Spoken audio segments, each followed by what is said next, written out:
Welcome all to Sub 3 Second. I've got myself, Manny, and Aman here with me, and we're just going to take you a run through from this weekend's Formula 1. Yeah, lights out. Lights out, and I don't think we can steal that line. I think that's a Crofty line. I think Crofty's got some rights over that one. Yeah, he's got big feet apparently, don't want to step on his toes. But first weekend, first Saturday, first Friday really. I mean the Friday, if anything, let's just take it back a little bit.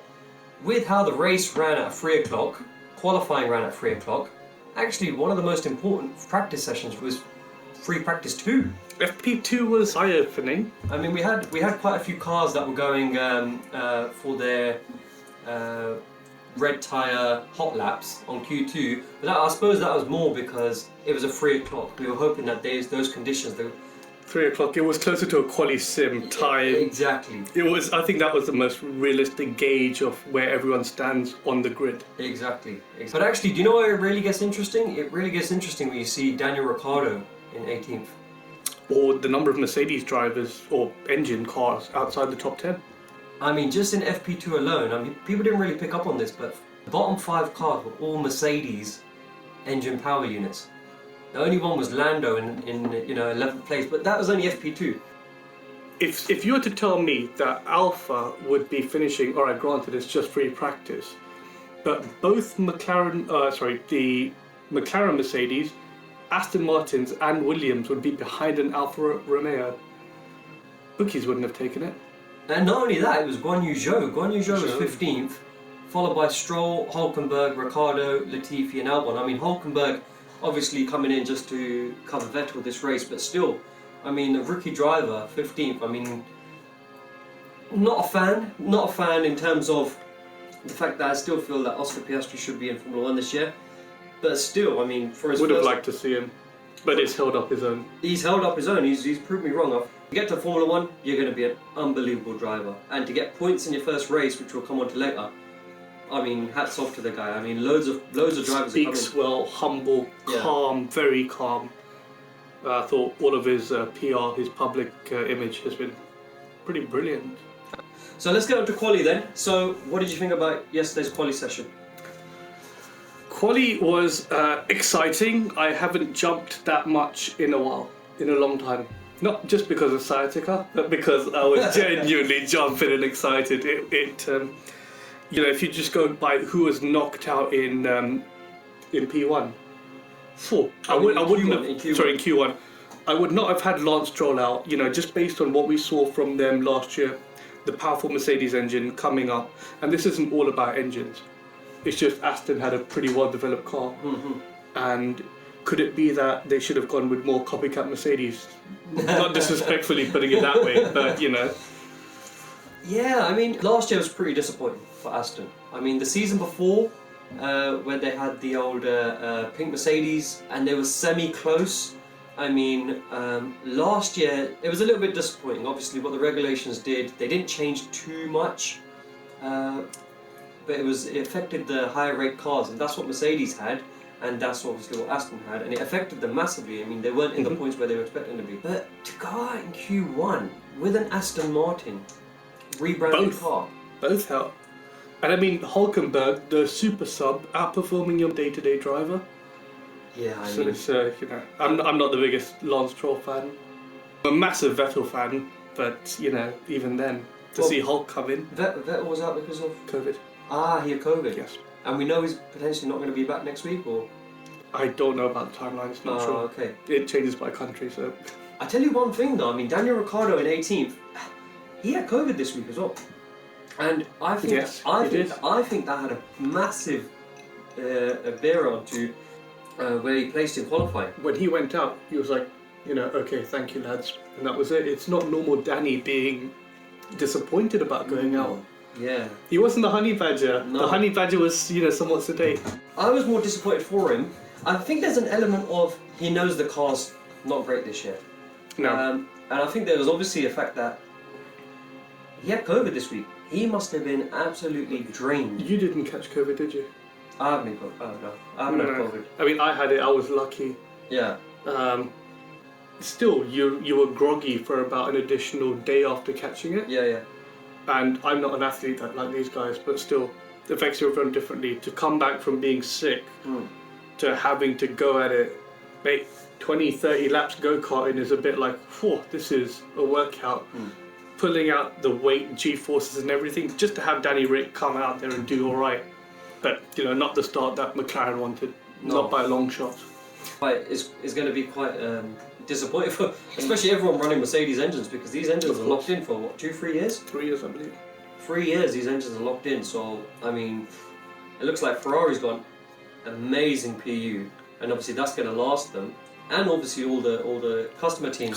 Teams. I mean, and it's not only Ferrari having a good power unit. Don't forget the business aspect, marketing, and other people pay you for your engines. Yeah. So they're not only performing well, but they're going to be raking it in. Absolutely. And potentially having someone knocking at their door. I don't think anyone's going to jump, but. So that was Q1. So that was both McLaren's out and both the Astons. I think what was that? AlphaTauri, Yuki Tsunoda just pipped into 16th position. Nothing doing there. I mean, it was 3 tenths. So Guan Yu Zhou starting off, he had 15th position. What did you think of him? Whilst I don't want to say not memorable, for his first quali, did all right, no complaints. When you look at him in relation to his teammate, because no one's got the same, 2 cars, you judged a lot on your teammate, and this is Valtteri, and we know one thing about him, he's always beep hot at the start of every year. Absolutely. Valtteri starts every season in F1. Shit hot. Bloody well. Yeah. And so I think maybe Valtteri's 6th is unrepresentative. Spoiler alert, a bit late. Valtteri's got to be literally pinching himself. I know we'll come on to that in a sec, but just a quick word on Valtteri and coming 6th yesterday. I mean, he was in you know what? He was in a to who it may concern. I mean, he was in a position that he was used to, just being behind Lewis Hamilton. But it must have felt good tipping George Russell as well. Yep. I'm pretty sure we'll come on to that in a sec. The rest of Q2 had the likes of Schumacher was disappointing for me. I had higher hopes for Mick. Okay, let's talk about him a little bit. What do you think would have been his potential coming into this year? And I liked watching him in F2. I thought, there's something here. But he's always, been, well, I've only ever watched him since F2 really, in the limelight, or, coming into the limelight. Mick's got a slow start every year, and he tends to catch up later. And it's not his fault that we always compare him to Michael. Because those were, the great memories or other great drivers. I think we should judge him on his own ability. And again, in the same way of comparing Guan Yu Zhou to Bottas, you've got to compare Mick to Kevin K-Mag. If you look at the times, I mean, he's half a second off. who's that? Mick compared to Magnussen. How did Magnussen extract another half a second? I mean, that's quite a lot. Yeah, you point that out. It's a fair amount. I'd like to see Mick do better. I thought his racecraft was, decent. We'll come to the race a bit later. A bit more from Mick. Lando, outperform. Is he outperforming the McLaren? It's way too early to make some of these comments, so take it with a pinch of salt. Well, I think maybe what we're seeing is Lando just got pipped by Mick Schumacher, which was great for Mick Schumacher. I mean, I think that was unbelievable. I enjoyed watching that. I think with Lando finishing 13th, I think that's probably, in terms of raw pace of the car, over one lap, I think it's probably representative of where they are. They're probably 6th fastest.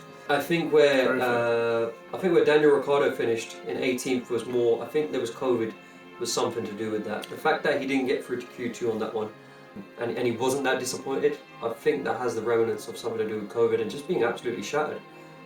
So I think Lando finishing 13th or starting the race 13th was probably more representative of one lap, hot lap place for the McLaren. I think the one thing to say before we go on to the real top 10 is shout out to the nicest person on the grid, Alex Albon, for getting a Williams into P14. When I looked at that, and when I looked at that in relation to where Latifi was, now I can see why obviously Williams took a punt, and obviously he was in the Red Bull main team a couple of years ago. Just didn't work out for him. He was a bit unlucky, but look, he pulled out the bag. He came 14th. When I saw it yesterday, I couldn't help be a little bit disappointed, and I'll tell you why. Because I'm used to seeing George Russell, unbelievable Mr. Saturday, pull it out the bag and really get the thing comfortably into Q2 on some occasions get it in top 10 shootout. But when I saw Latifi dead last and I saw Albon 14th, it just had me thinking, the Williams just have not delivered over the winter. And they haven't delivered, you know, I'm pretty sure they I don't think Latifi will be able to deliver, let's be dead honest. Well, Just say it like it is. yeah, I mean, Latifi, I mean, I'm sure everyone will know that. His dad owns Rocket?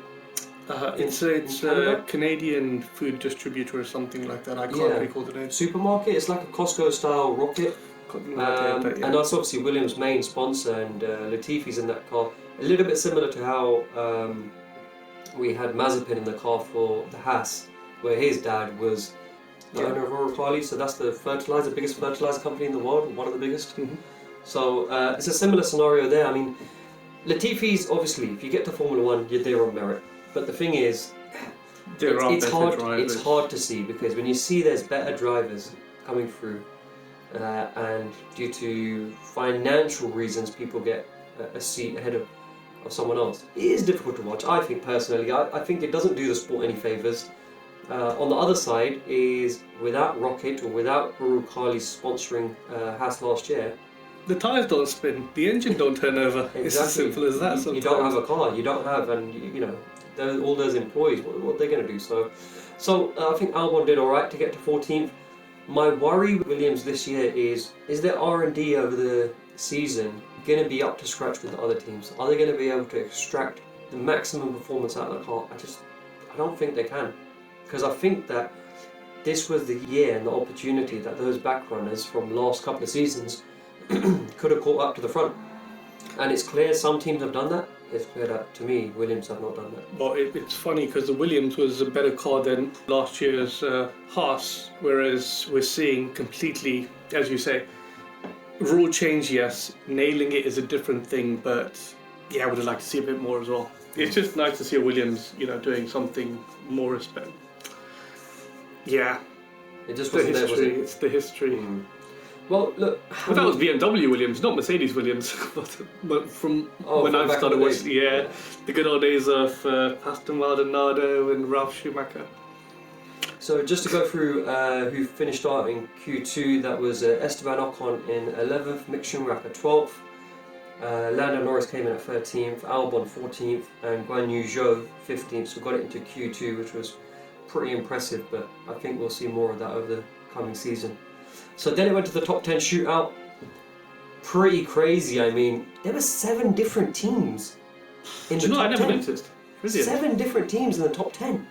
I mean, that's pretty big. I don't remember the last time we had that kind of unpredictability. I mean, I said to you just off piece that the midfield shootout this year is going to be unbelievable.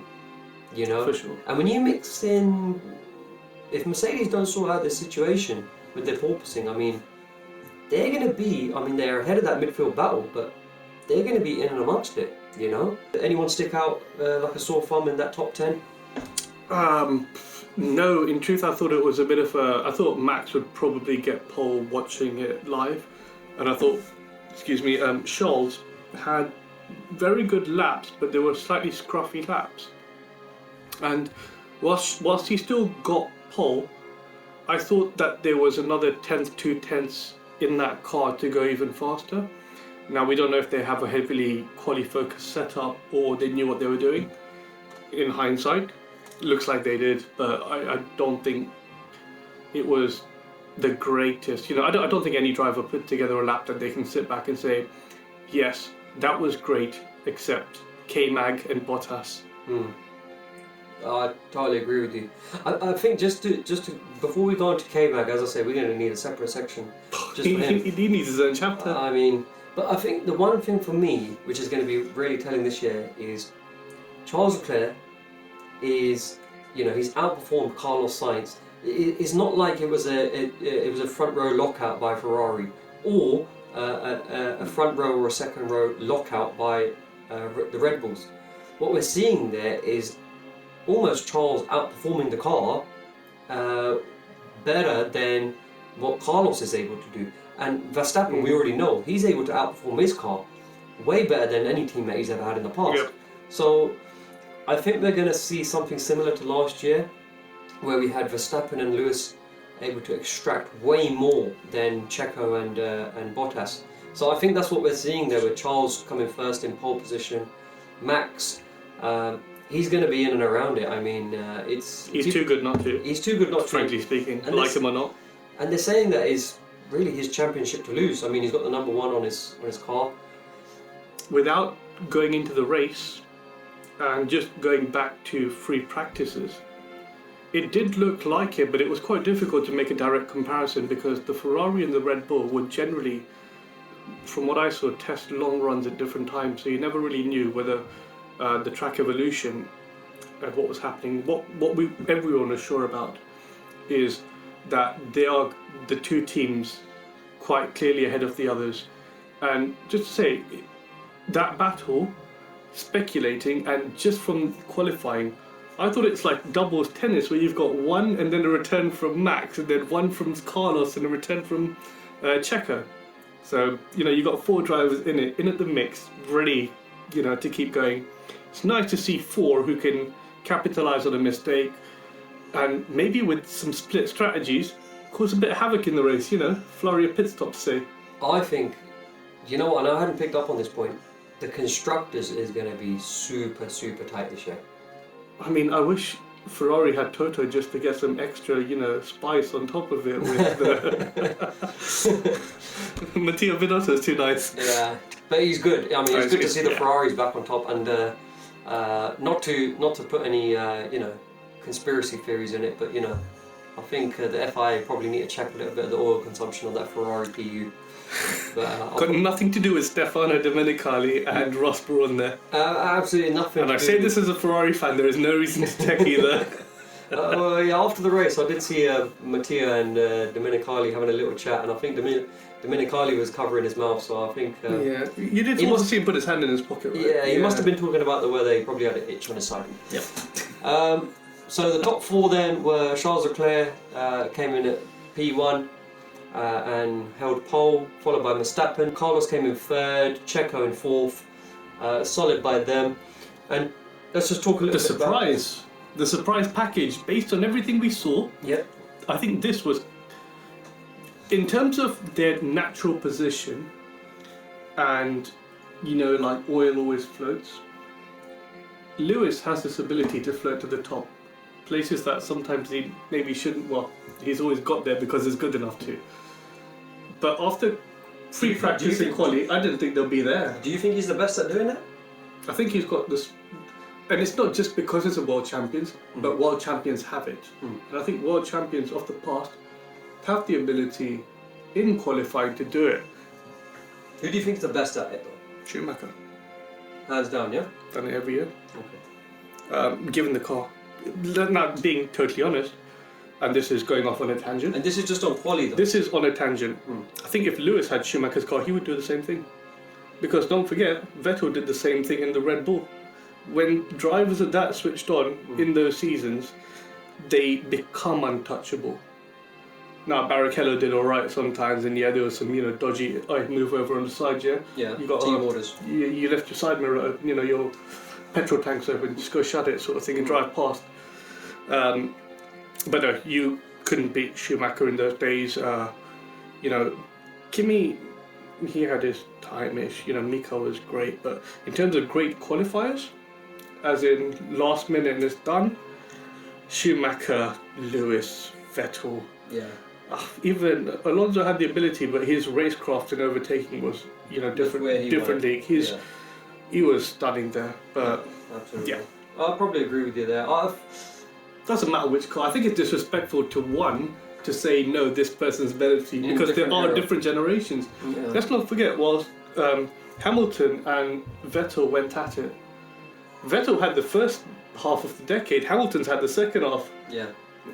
They weren't old enough or grown enough to fight at the same time, No. Sadly, didn't happen. No. It's happened to an extent. Well, it happened in 2018, kind of, and then the situation happened at Germany, and he's done his own race. Hockenheim was into the gravel pit, and I turned the TV off and walked away and cried in the back garden. Yeah, so that's right. And then the engine never came back after a little bit of an inquiry.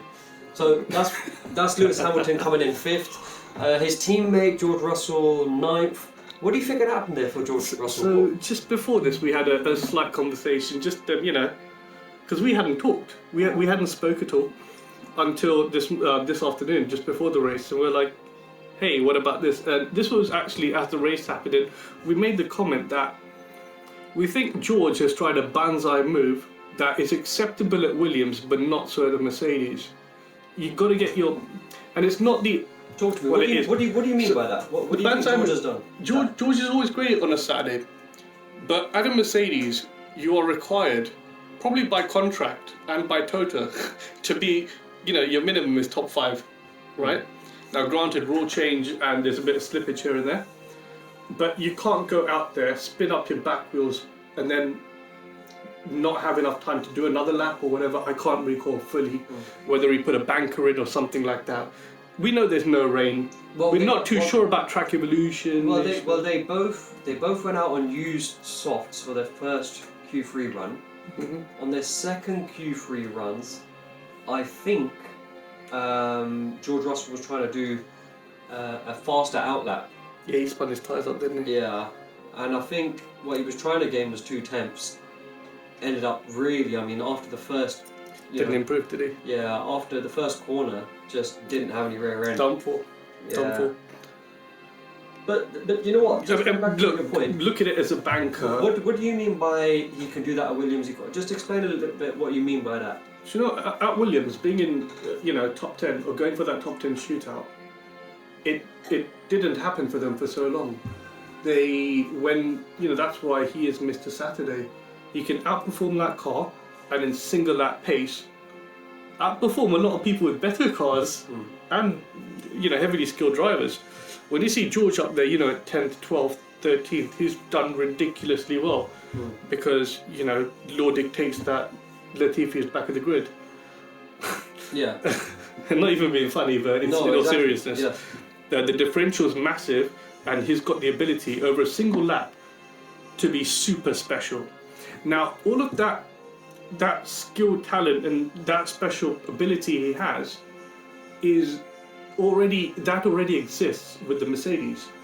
So there's no need to do something stupid, especially not in your first quali for Mercedes. So what you're saying is that actually in Williams last year, for them to gain anything out of a weekend, they had to try something different. Of course. But in Mercedes, actually, you need to just toe the company line and do things as expected. It's a little bit like that. Oh, okay, I'm with you. Fine. Well, do you know what? Maybe we'll see this season they have to throw the dice a little bit because they're not where they expect to be. Lewis is a great qualifier. Yeah. And if you look at the time difference, just working it out here, there is an entire second. All right, granted. Between 4 and 5. No, between Lewis and George, it's an entire second. Fine. You can't mess up by a second in quali to your teammate. I think you have to be within about half a second. Still frowned upon, but sometimes you just don't get it.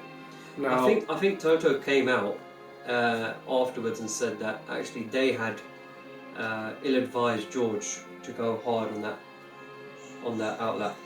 But we'll see next week. There's always going to be an opportunity next week. I know it will be. I think partially Toto just coming from that big business mindset is you defend your driver and say, look, that was my decision to say go and spin it up, do something wild. Yes. Because I need to defend my drivers. He's a wily old fox. He's not stupid. Or a wolf. But if I was George and say, look, I've got my banker in and we think that's all right.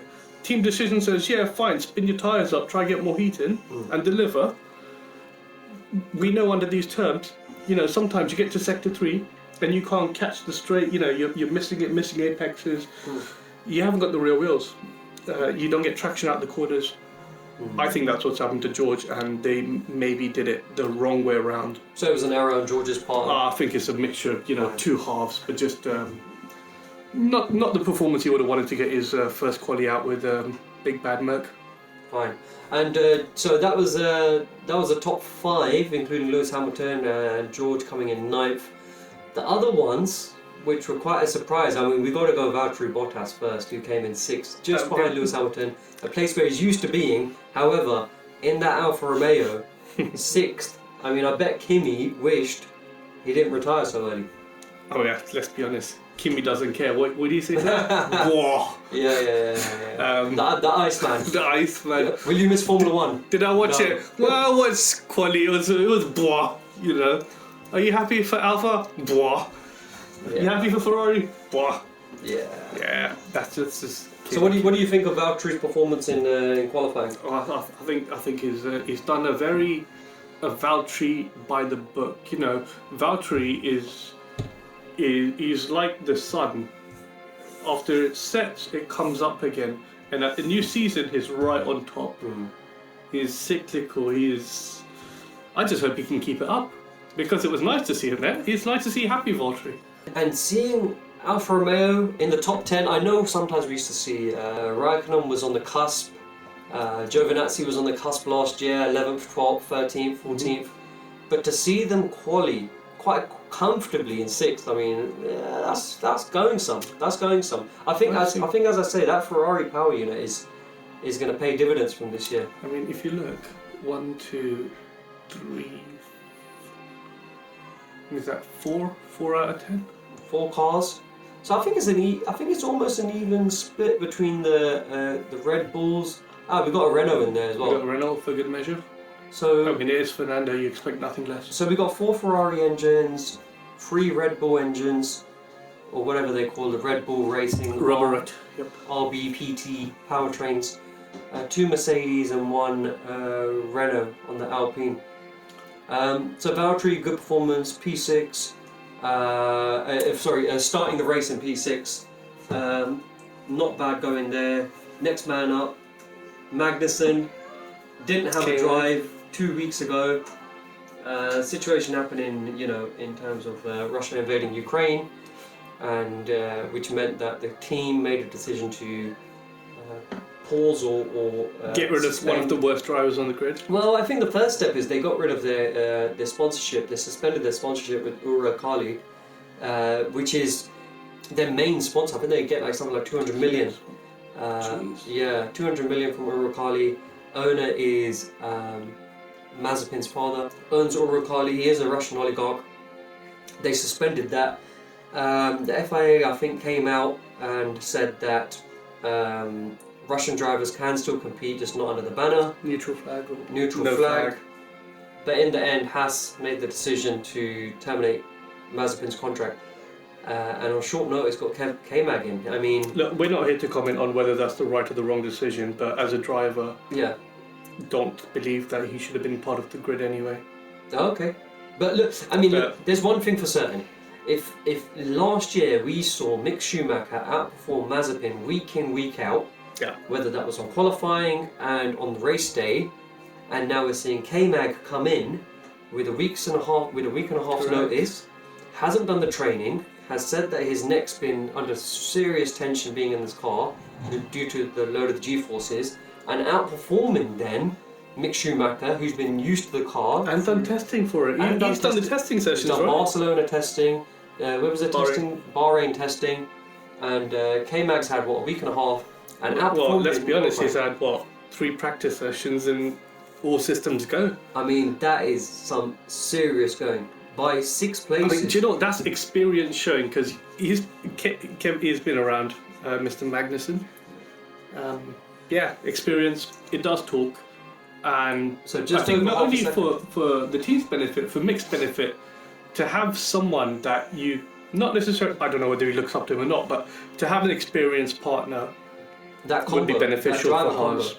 That driver combo of having the experience and the rookie coming through. I mean, it really does make a difference. Who else do we have then finishing up? So positions 6 through to 10, we had Valtteri Bottas coming in 6th with the Alpha. 7th was K-Mag in the Haas. I mean, for me, I think he was one of the biggest performers of qualifying. I know Charles Leclerc got pole. Coming in 8th was Fernando Alonso in the Alpine. George Russell 9th in the Mercedes, but we spoke about his decision to burn his tyres on his second out lap. And Pierre Gasly finishing in position 10 for the race in the AlphaTauri. I mean, as I say, 7 different teams in that top 10. That is some serious going for the first race of the season. The biggest concern, I suppose, coming in was is one team going to find a loophole, going to absolutely kill it and be, 1-2 every single race, a bit like Is it going to be a Bahrain GP all over again? Is it going to be, Jensen Button at the front, and, with their double diffuser, winning essentially every race for the first half of the season. But here, we've got 7 teams in the mix. I mean, this is going to be We were talking way before during testing, and we're thinking, when is the Mercedes going to stop sandbagging? They can't do it all the way into Q3. No. And then when this happened, we were like, oh crap, they are back. Not oh crap bad, but oh crap, they're about potentially. I tell you what I felt that they had been then sandbagging is when Mercedes came out, or Hamilton did his first provisional lap in Q3 and got the fastest lap. And obviously at that point, Charles, Verstappen, Sainz, Perez, they hadn't gone out. Even K-Mag hadn't gone out by then. And we were like, okay, yeah, they got me. Another season they've been sandbagging. You can't sandbag this long because it does something to our heart. The palpitations are. It's not quite right. But I think, literally this year, they've made a catastrophic error. I think it's the relative improvement of not only for Ferrari, outlier. They spent a year and a half developing it. Yeah. But it's more the difference between what Red Bull have been able to do in the same time and fighting for the title. Yeah. And also the lack of finding, that's the sweet spot for Mercedes, because it's not even finding it. I don't think they're on the right, the putting green. They had some interesting things with the no side pod situation, but it just looks like I don't think they're going to be able to extract, as much performance or performance potential as the Ferrari or Red Bull. I mean, the other thing I will say is that the Mercedes engine has just not performed in quali, So the bottom 4 cars in quali all had Mercedes engine power units. The bottom 4. Yep. Last 2 seasons, we're used to saying, okay, Latifi and George Russell, they're thereabouts.